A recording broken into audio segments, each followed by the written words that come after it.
Este vídeo é para você que já terminou a segunda temporada de The Boys, porque sim, vai ter spoilers, a gente vai discutir tudo o que aconteceu, especialmente o final, para já fazer algumas previsões e tudo que já foi dito sobre a terceira temporada dessa série.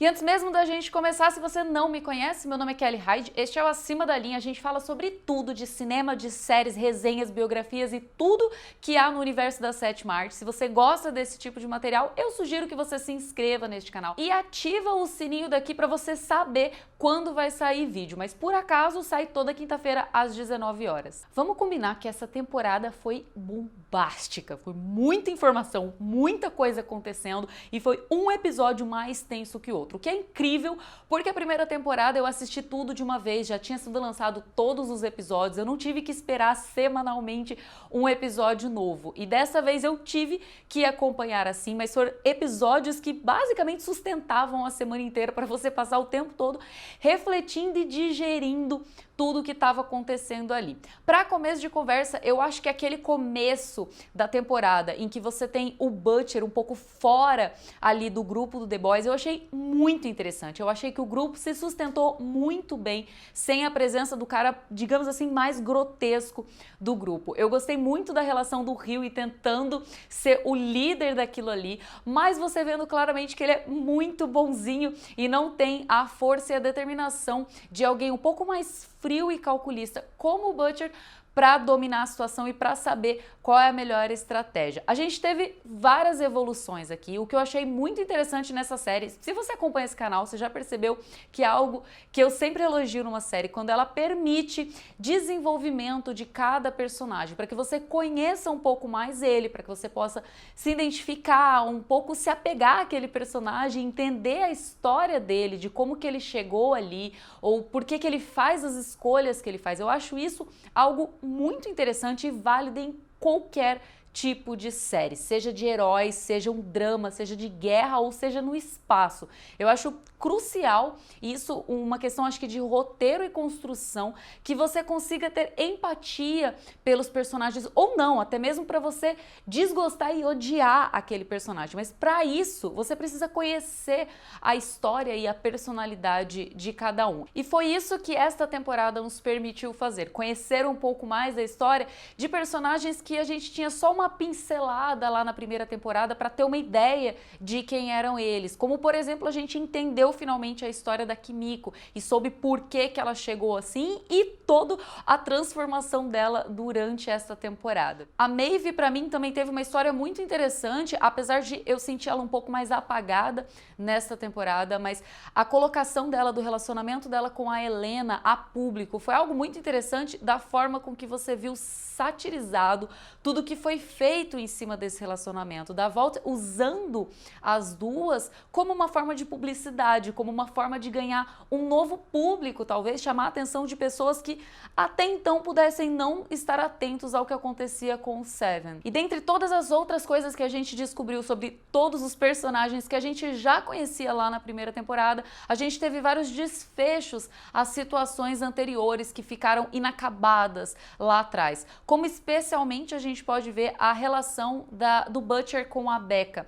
Tinha aquela questão de eles terem deixado a Becca sobreviver e a questão de quando que eles vão se encontrar, se entender, vão ficar juntos, o que vai acontecer com esse relacionamento dos dois. E apesar de não ser um final feliz, que talvez muita gente esperasse, eu acho que foi um final digno da história deles, foi um final muito coerente, porque a motivação do Butcher sempre foi encontrar a Becca, e no momento que ele sabe que ela tá viva e ele fica confuso sobre tudo que aconteceu durante todos esses anos que ele passou buscando por ela ou buscando vingança por ela, essa foi a motivação dele. E neste momento agora, ele parece ter uma nova motivação para continuar a luta a qual ele se propôs. Então eu acho que o desfecho foi sim muito coerente. A questão de você ter ele com o filho dela, que não é filho dele, ele tem, parece que um momento de ira, que parece que ele vai chegar a atacar o garoto quando ele mata a mãe por acidente,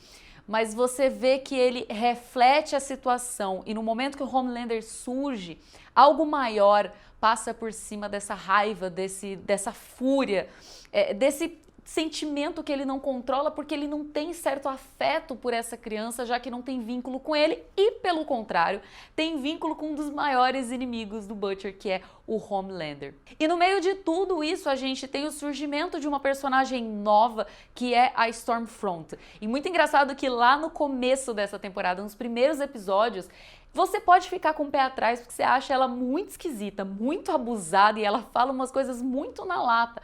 Mas você pensa por um momento, será que não era isso que precisava? Uma personagem dessa dentro do set, dentro ali da Vault, criando todo esse transtorno e questionando essas coisas que muita gente devia estar questionando.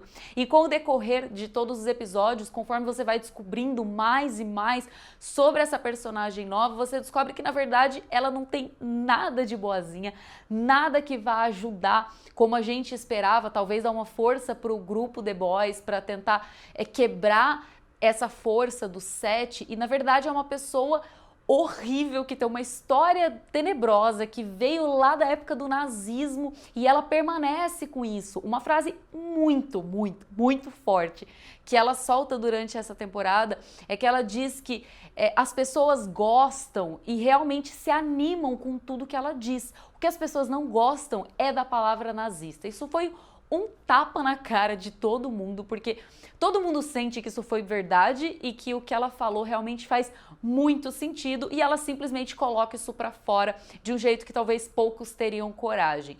E você tem a questão final dela sendo atingida pelo Ryan, o filho da Becca, e a grande questão de ela morreu ou não. Aqui a gente já tem um próprio relato com o criador da série, Eric Kripke, que diz que não, a Stormfront não morreu, porque você não viu ela morrendo, você viu uma cena em que ela está atingida e machucada, provavelmente mutilada, e no final você tem Homelander falando que ela está presa em um local não divulgado. Então ele afirma que definitivamente ela não está morta, mas não diz se ela vai ou não voltar numa terceira temporada. Mas dando continuidade também a essas previsões, por este mesmo showrunner da série, a gente já tem confirmado a presença de Jensen Ackles, que é o Dean de Supernatural, que vai representar o Soldier Boy na terceira temporada. E ele diz que se você está esperando que ele seja um personagem bonzinho, você vai se decepcionar, porque na verdade ele é um cara, um dos primeiros super-heróis a surgir no mundo e um dos primeiros experimentos da Vault. E ele traz muita ambição e um ego gigantesco, mas diferente do que a gente está acostumado, como por exemplo o Homelander, por conta da época de quando ele surgiu. E o que a gente pode esperar daqui pra frente pro Homelander é que ele fique cada vez pior. A gente já percebeu nessa temporada que ele já estava muito mais fora de controle, com um ego acima do que a gente podia esperar. E por conta disso, de ele estar sempre focado nele mesmo, na atenção que ele tem, nas pessoas adorando, idolatrando ele, ele fica um pouco preso a isso e perdeu um pouco do seu poder por conta disso. Então, na próxima temporada, a gente vai esperar que ele esteja pior, mais fora do controle e ainda mais homicida. Se você ficou curioso para saber o que a Stormfront estava falando no momento em que ela é atingida e supostamente estaria morrendo, ela estava falando de um período em que ela estava com o Frederick, e ela diz o seguinte: você se lembra do dia, Frederick? Os braços de Chloe para fora da janela do carro. Encontramos o local perfeito perto do rio, à sombra de uma macieira. Foi a primeira vez que Chloe comeu maçãs frescas. Foi tão maravilhoso, eu queria que nunca acabasse. Isso foi traduzido por um espectador que conseguiu pegar o que ela falou e traduzir, publicar isso pra frente, pra gente entender melhor o que se passava na cabeça dela naquele momento. Se você me pergunta qual é o ponto fraco que eu não gostei dessa temporada, eu vou te dizer que a Starlight pra mim foi algo muito exaustivo. Essa relação dela ser boazinha, mas tentar ter uma atitude mais explosiva ou impulsiva, tentar solucionar o problema e ser mais proativa, me cansa um pouco. Ela cumpre um papel muito de mocinha de qualquer filme clichê e é uma personagem que foi me exaurindo durante os episódios e se tornando um pouco desnecessária. Eu preferia que outros tivessem mais força e mais presença do que a Starlight sempre ali sendo a menininha boazinha que tá se redimindo com a mãe ou qualquer outra coisa, tentando construir uma história que seja interessante. Mas eu quero saber o que você achou dessa temporada. Não esquece, comenta aqui embaixo pra gente conversar, pra debater sobre isso, concorde ou não você comigo. Eu espero que vocês tenham gostado deste vídeo. Não esquece de dar aquela força, deixar o seu like e até a próxima.